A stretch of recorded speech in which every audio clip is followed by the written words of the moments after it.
Orang itu melihat temannya maksiat, saudaranya maksiat, bawaannya malah tambah suka, tambah sayang. Karena itu dianggap sarana menarik simpati, kemudian berharap nanti menjadi baik. Ini yang ketiga, ini yang mungkin paling berat, tapi itu percontohan yang diceritakan wali-wali Songo. Ini jelas ada ya kelompok ketiga. Artinya gini loh, kalau kamu melihat kiai atau sejarah wali Songo yang empati atau membina orang-orang fasik dengan kasih sayang, kamu jangan langsung bilang ini Islam apa, tidak nahi mungkar. Kamu yang kurang ilmu ribet.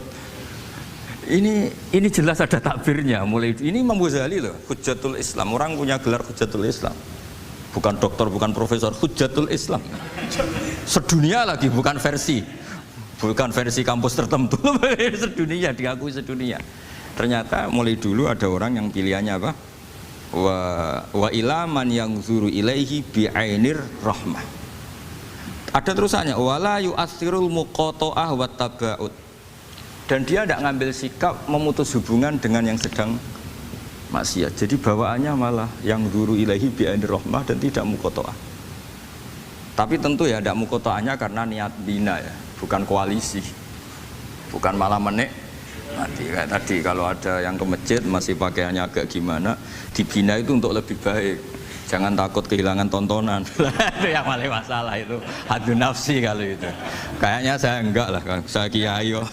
Ini cerita sampean, enggak cerita saya.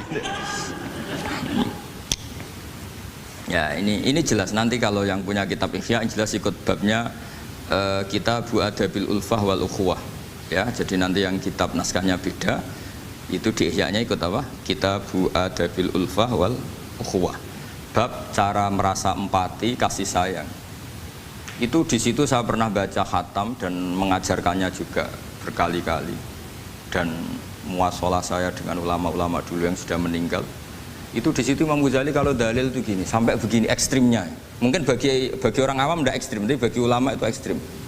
Fa inna wa ta'ala qadim tanna alaina bi ni'matil ulfah was suhbah. Isqala wa allafa baina qulubihim. Jadi kebencian itu tidak termasuk nikmat yang dihitung Allah. Yang dihitung Allah termasuk kenikmatan itu wa allafa baina qulubihim. Jadi mu'alafa, merasa nyaman dengan teman kita, saudara kita, meskipun beda ormas, beda kultur, beda apa, itu bagian dari kenikmatan. Jadi jangan mentang-mentang kamu diminahi mungkar terus adanya kebencian. Itu di Quran jelas, nikmat itu dihitung termasuk pemberian Allah terbesar itu wa allafa baina qulubihim. Bahkan Allah ngendikan lau anfaqta ma fil ardi jami'an ma alafta baina qulubihim walakin Allah alafa bainahum.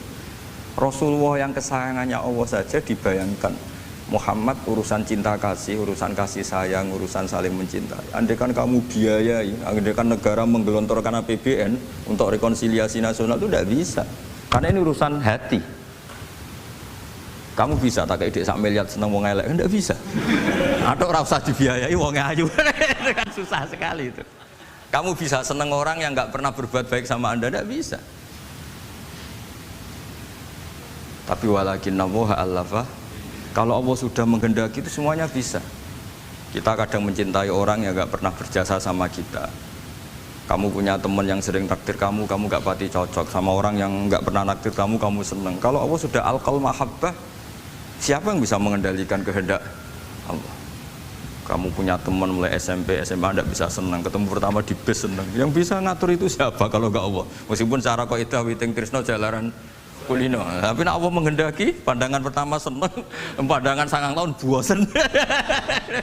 Tidak kurang cara kalau makanya para ibu-ibu harus berdoa, ya Allah ya muqallibal qulub. Sabit qalba zauji ala mahabbati. Itu kalau nggak didoakan wah bisa hilang semua itu kan. Suaminya nggak mau berdoa gitu karena takut kurang variasi. Tapi ini cerita cinta, cerita ulfa tidak bisa. Lau anfaqta ma fil ardi jami'an ma allafta baina qulubihim. Tapi walakinna Allah allafa. Jadi kalau urusan makanya jenengan harus syukur bawaan saya melihat sampean anak-anak BG itu cinta. Padahal nggak jelas asal usulnya piye. Terus tapi saya sudah 4 tahun, kalau 5 tahun ngajar di sini. Tiap di Jakarta katanya harus ya. Harus. Itu bahasa keangkuhan harus. Karena kalau di kitab fikih itu ijabu malam yajid termasuk dosa besar. Karena berarti musyarri apa? Ya Pak Sarkasi ya. Iya, di Sulam Taufik jelas termasuk dosa besar ijabu malam yajib. Mewajibkan sesuatu yang tidak wajib. Mergo fa anta musyarri, berarti kamu bikin syariat baru. Karena sudah ada mandubat, ada masruat, ada syariat ini sudah sempurna. Faman aujaba malam yujib humuwah wa rasuluh fawa musyarriun. Dari berarti dia musyarrik baru. Bahasa karsanya kayak ngaku nabi baru. Tapi sudah tak maafkan lah sebenarnya. Tapi secara fikih jelas, sama lihat di Sulam Taufik termasuk minal kafir apa? Ijabu malam yajib, mewajibkan sesuatu yang tidak wajib. Musyarri ya.